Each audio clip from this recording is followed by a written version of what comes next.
Good morning, welcome people to another installment of the cooking series. Today we're making chocolate chip cookies. Now these are not just any chocolate chip cookies. They are thick, they are delicious, they are rich. These are some pretty epic cookies. This is my simplified version of, I think it was Joshua Weissman. He did a recreation of the Levain cookies. Check his stuff out.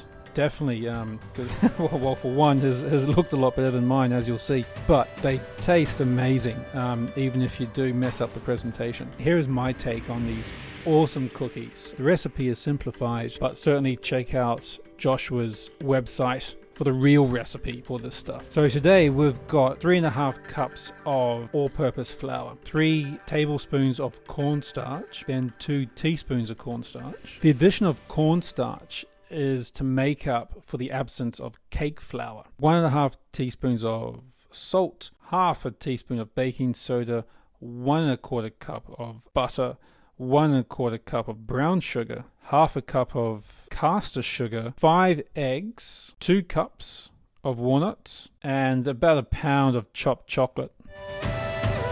The first thing we do is we melt the butter, and then we set that aside to cool.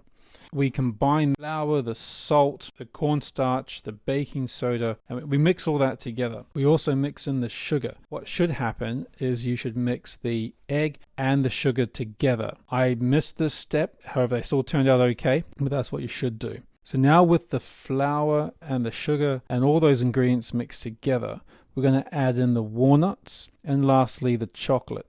So all of that stuff mixed together, that's going to form quite the concrete looking dough. Once this is thoroughly mixed, we're going to leave to settle in the refrigerator. Joshua does say do this for at least 45 minutes. I actually left this in for about 6 hours because I was doing other stuff. When I've made this recipe before, I haven't added the walnuts and I've only put in for 45 minutes. They have turned out better this time, and I don't know if that's because of the walnuts or because I let it chill for longer. So we're going to take 6-ounce balls of this cookie dough, leave them as a ball on a baking sheet, and we're going to bake at 425 degrees Fahrenheit for about 12 minutes. After that, we're going to set on a wire rack to cool before serving. They are delicious. So guys, stay tuned for the next time when we do pork ribs on the Kamado Joe and also a $280 Wagyu brisket, and I show you how that turns out. See you next time.